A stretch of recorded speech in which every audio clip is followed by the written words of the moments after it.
Good afternoon. This is TVP World. You're watching the Midday Report. I'm your host, Benjamin Lee.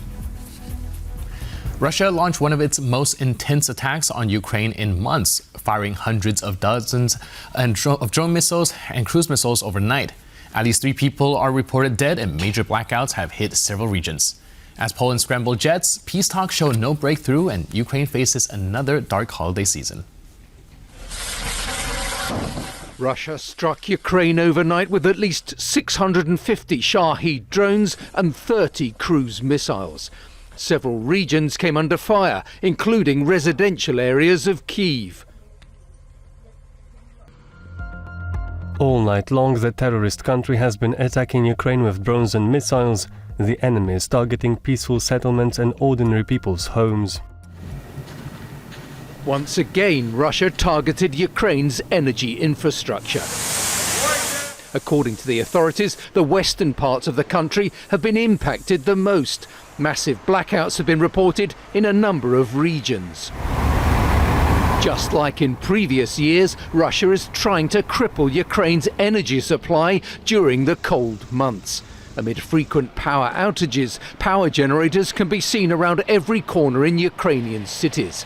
After Tuesday's attack, the Ukrainian president said Russia targeted the entire infrastructure of Ukraine's daily life.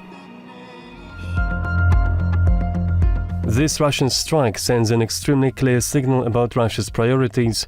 An attack ahead of Christmas, when people simply want to be with their families, at home and safe.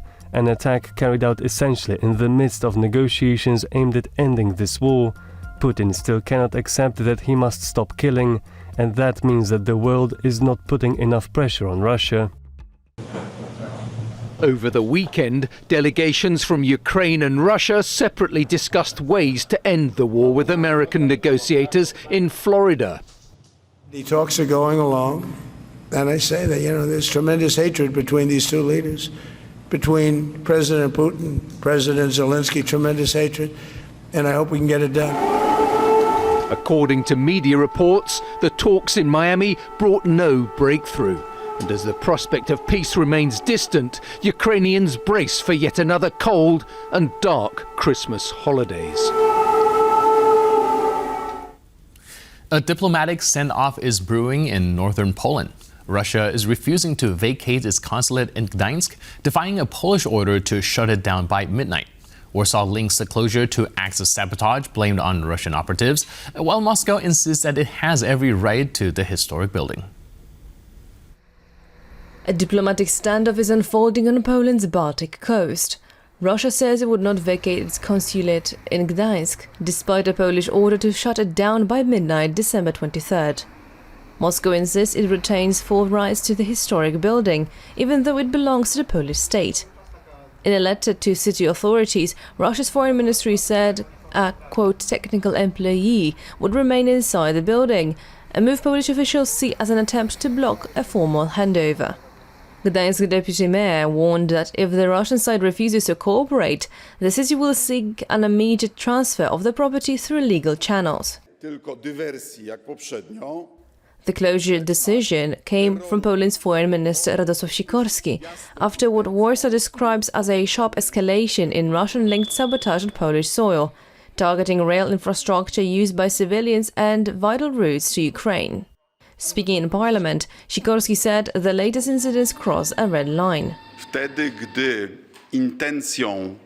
When the intention of espionage and sabotage operations is to cause casualties, then we are no longer dealing with sabotage, but in fact with state-sponsored terror. Therefore, although this will not be our full response, I have already decided to withdraw permission for the operation of the Russian consulate, the last one in Gdańsk.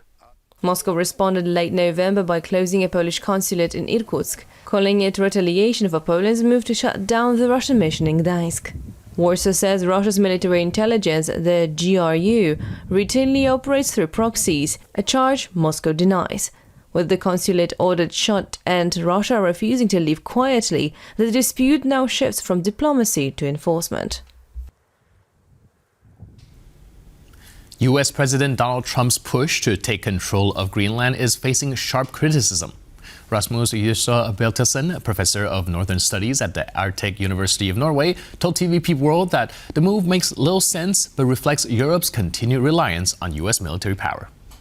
From a political science or economics point of view, President Donald Trump's desire to incorporate Greenland in the United States, it does not make much sense, because the Kingdom of Denmark has, throughout the Cold War, has been a very loyal ally of the United States, and the Kingdom of Denmark has usually given the United States anything it asked for concerning Greenland. So, for example, in the late 1950s and the 1960s, the Danish government lied to the Danish public, the Greenlandic public, about having allowed the United States to have nuclear weapons in Greenland.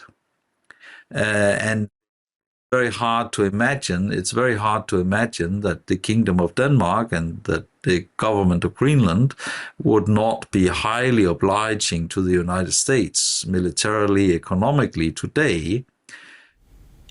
Poland has set its long-term military priorities. Defense Minister Władysław Kosiniak-Kamysz has signed the Armed Forces Development Program for 2025 to 2039.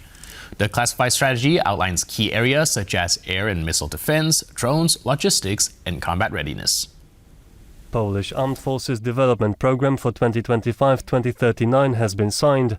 On December 22, 2025, Minister of Defense Władysław Kosiniak-Kamysz signed the Polish Armed Forces Development Program for 2025-2039. This is a document of strategic importance. It organizes priorities and translates them into real capabilities. Priorities include air and missile defense, ammunition and supplies, drones and anti-drone systems, reconnaissance, mobility and logistics, and training and readiness. The Armed Forces Development Program is a classified document. A high-stakes inheritance battle involving one of Poland's richest men have come to an end. A court in Liechtenstein ruled that control of the business empire built by Zygmunt Solorz was lawfully transferred to his children, ending a year-and-a-half dispute over the media and telecom giant. This is Zygmunt Solorz, number 5 on Forbes magazine's list of wealthiest Poles with a total net worth of around 2 billion euros and a focal point of the biggest succession feud in modern Poland. It all started in August of last year when Solorz transferred control of over 2 foundations in Liechtenstein to his 3 children. One of the entities, called TVO Foundation, has almost 70% of the voting rights in Cyfrowy Polsat, the crown jewel of Solorz's empire, consisting of a TV station, a mobile phone operator, and an internet service provider. So far, so good, but a day later, Solorz backtracked on his decision, saying he was tricked by his children into handing over the keys to the empire. In the following months, both sides traded blows, sometimes in public and sometimes in boardroom meetings. Wednesday's ruling says that Solorz rightfully transferred control over Liechtenstein foundations to his offspring. His lawyer said he considers appealing to the country's constitutional court. The shares of Cyfrowy Polsat lost 24% this year, compared with a 44% gain on the Warsaw Stock Exchange's blue chip index. Violence has erupted in Albania's capital. Protesters hurled gasoline bombs at the Prime Minister's office in Tirana, demanding the government step down. The unrest was sparked by corruption charges filed against the country's Deputy Prime Minister. Protesters hurled gasoline bombs at police lines as an anti-corruption demonstration in Albania turns angry. Crowds in Tirana on Monday night demanded the government of Prime Minister Edi Rama resign after prosecutors indicted his Deputy Prime Minister for alleged corruption. Instead of resigning, the Deputy Prime Minister is being defended by the Prime Minister. This involves alleged theft of tens and even hundreds of millions of euros. I don't know what else should be done. I don't know if there is anywhere in the world where someone in such a situation continues to remain in government. We are protesting for democracy, against thefts being committed against our people, theft from all sides that is devastating. The people can no longer endure this. We have gathered here to protest against a government that is the most corrupt in the history of Albania. This government has committed rampant theft, which is impoverishing its people, and it is the reason why people are leaving the country. Last week, opposition lawmakers clashed inside the Albanian parliament over graft allegations against Deputy Prime Minister Belinda Baluku and other officials. She's been accused of using state funds to favour some companies in major infrastructure projects. Baluku says the accusations are half-truths and lies and has pledged to fully cooperate with the judiciary. The Special Prosecution Office has requested that Parliament lift Baluku's immunity this week and allow her arrest. It's not clear when the Parliament, where Edi Rama's ruling party holds a majority, is expected to vote. In Kyiv, a seasonal concert and museum exhibition are highlighting the Ukrainian origins of Carol of the Bells. The century-old piece, now a Christmas classic worldwide, is being presented as both a cultural landmark and a symbol of national identity during wartime. Sounds familiar? This is the tune that many would recognize as the Carol of the Bells, but it is in fact a Ukrainian folk song called Shchedryk. Shchedryk undoubtedly tops the list as a Christmas and Christmas holidays association, which became a world-famous piece. I only have the best positive emotion. It is a must-listen for all Ukrainians.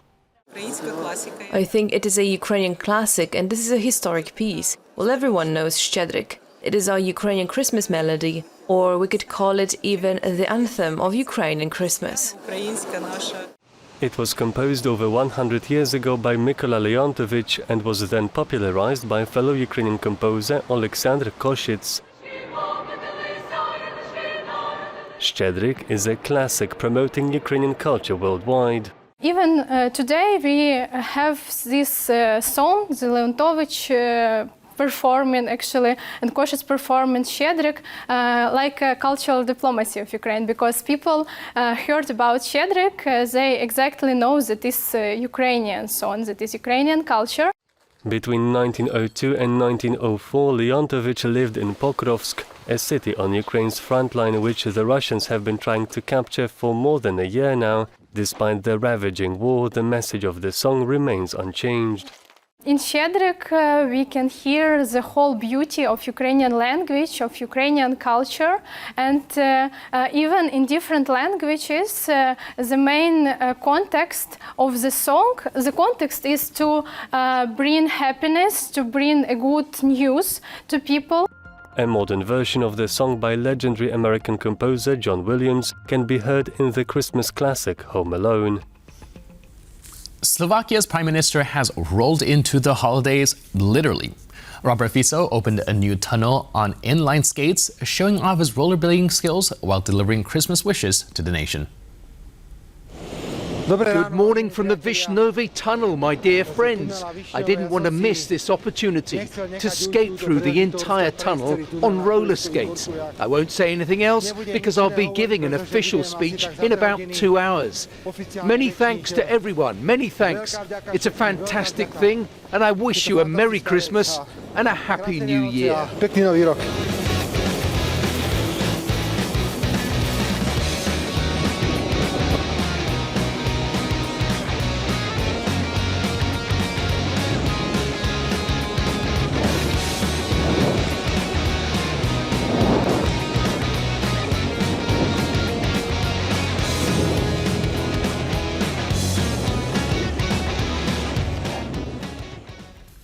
And with that, we conclude this edition of Midday Report. But for more news, update, and commentary, please stay tuned to TVP World.